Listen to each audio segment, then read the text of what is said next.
মদ হচ্ছে এমন একটি বস্তু যা মানুষের বিবেককে আচ্ছন্ন করে ফেলে, আর মানুষের বিবেক যখন আচ্ছন্ন হয়ে যায় মানুষের হিতাহিত জ্ঞান থাকে না। এজন্যই রাসূল সাল্লাল্লাহু আলাইহি ওয়াসাল্লাম বলছেন, মদ হচ্ছে সকল পাপের মূল, সকল পাপের মা। উল্লেখ্য যে মদ কোনো নির্ধারিত বস্তুর নাম নয়, যেটা বেশি পরিমাণ খেলে বিবেকের ক্ষতি হয়, তার অল্প হচ্ছে হারাম। আল্লাহ তাআলা বলছেন, ইয়া আইয়ুহাল্লাযীনা আমানু, হে ঈমানদারগণ, ইন্নামাল খামরু ওয়াল মাইসিরু ওয়াল আনসাবু ওয়াল আজলাম, নিশ্চয় মদ এবং জুয়া এবং মূর্তি পূজা, ভাগ্য নির্ধারণ, এগুলা হচ্ছে রিজসুম মিন আমালিশ শাইতান, শয়তানের হচ্ছে অপবিত্র কর্ম। ফাজতানিবুহু লাআল্লাকুম তুফলিহুন, তোমরা এগুলোকে বর্জন করো, তাহলে তোমরা সফলতা অর্জন করবে।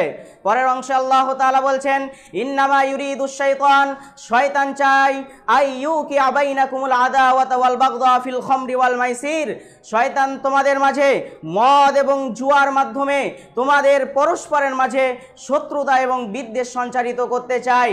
এবং শুধু কি শত্রুতা বিদ্বেষ সঞ্চারিত করতে চায়, শুধু এটাই বলে সে থেমে যায় না, সে আরো কি করে, ওয়াসুদ্দাকুম আন যিকরিল্লাহি ওয়া আসসালাহ, সে আল্লাহর জিকির এবং সালাত থেকে তোমাদেরকে বিরত রাখে।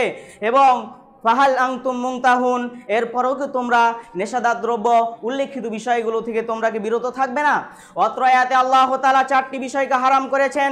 1 নম্বর হচ্ছে মদ পান করেকে আল্লাহ তাআলা হারাম করেছেন।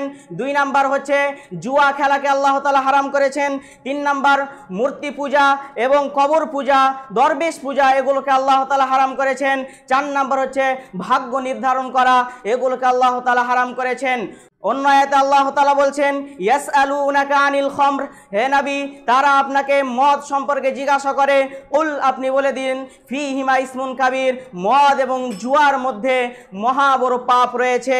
অর্থাৎ যে ব্যক্তি মদ খাবে, যে ব্যক্তি জুয়া খেলবে, এরা হবে সবচেয়ে মহা বড় পাপী। একটি হাদিসের রাসূলুল্লাহ সাল্লাল্লাহু আলাইহি ওয়াসাল্লাম বলছেন, ইস্তানিবুল খামরা, তোমরা মদ থেকে বেঁচে থাকো, কারণ ফা ইন্নাহা উম্মুল খাবাইস, এই মদ হচ্ছে সকল পাপের মা।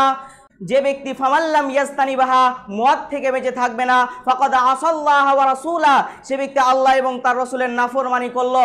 ওয়াস্তাহাক্কাল আযাবা বিমা আসিয়াতিল্লাহি ওয়া রাসূলি, যে ব্যক্তি আল্লাহ এবং তার রাসূলের নাফরমানি করলো, সে ব্যক্তি শাস্তির হকদার হয়ে গেল।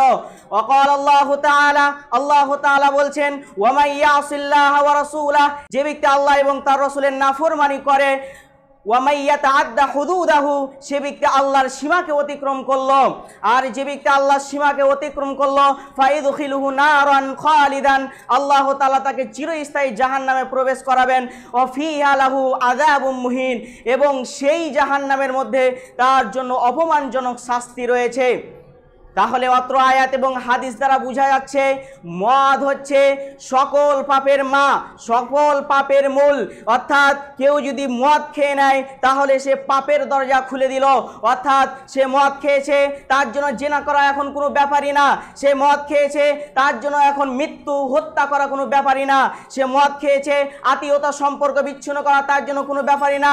সে মদ খেয়েছে, সে আল্লাহর সালাত থেকে গাফেল হবে, আল্লাহর আইন কানুনকে মানবে না, রাসূলের আদর্শকে মানবে না। তার জন্য এটা সহজ, তার জন্য এটা কঠিন নয়।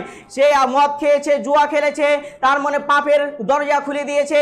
সে এখন গান শুনবে, সে এখন হিন্দি সিনেমা দেখবে, সেই ইহুদিদের কৃষ্টি কালচার দেখবে, তার জন্য এগুলো সহজ, তার জন্য এগুলো কোনো কঠিন কোনো বিষয় নাই। অতএব আমাদেরকে এগুলো মদ এবং জুয়া থেকে বেঁচে থাকতে হবে।